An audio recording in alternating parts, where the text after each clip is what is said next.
revolutionary. I think he at some points is better at transmitting the message of the church in a way that the world can understand now. Because if you look at what he says, if you look at his writings, it's the same message, it's the same gospel message, and it's the same love of Christ. That I think he has found a way to tap in to the language of today and the culture of today.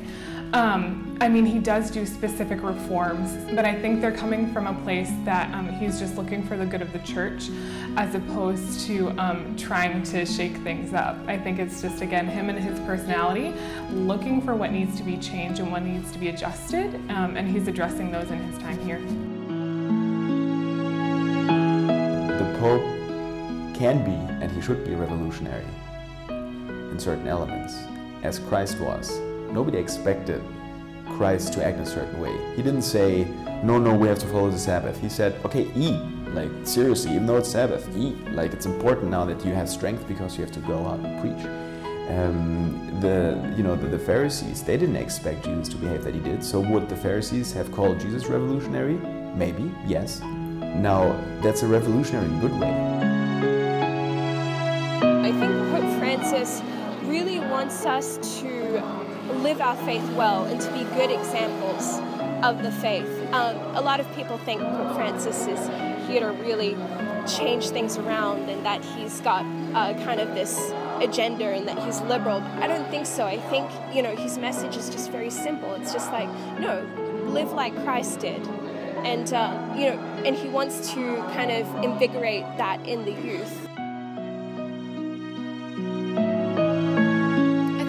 Says a lot about acceptance now in the Catholic Church, and that it's really not about like how it used to be back in the day, of separating people. I think he's trying to make it more of an inclusive kind of Catholic Church, and I mean, why exclude people? And I think that's kind of what Pope Francis is all about. The example that he set is a very, very tiny, meticulous detail, which is he says, okay, let's bring these people in, but they need that understanding that they were in the wrong and now want to do something right. They need that moment of conversion. And then we back at his message where he says, we call it conversion. But the media doesn't pick up on these tiny details, because also they don't know exactly the church teaching. They just know who the church is against premarital sexual relations.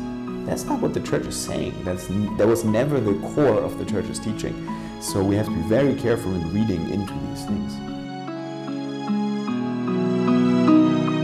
I can see where people would maybe not be confused, but maybe want a better understanding, because the things that he's doing are things that priests have done in the church since the beginning. It's nothing against church teaching to marry a couple who has had a child before they're married. And I think actually that was him meeting this couple where they are and bringing them back into full communion with the church. He was living out what the church strives to live out. And I think sometimes people have their conceptions of the church, and then when something is presented that's contrary to that, they become confused because their original understanding is kind of being questioned. And so I think his role can be to encourage the church to update the pastoral care of families. Again, he isn't changing the family, but he recognizes that the church needs to adapt the way she relates to all family situations, because everyone needs to be taken care of no matter what situation they're in. And I think he's encouraging people to look at the way the church can take care of its people.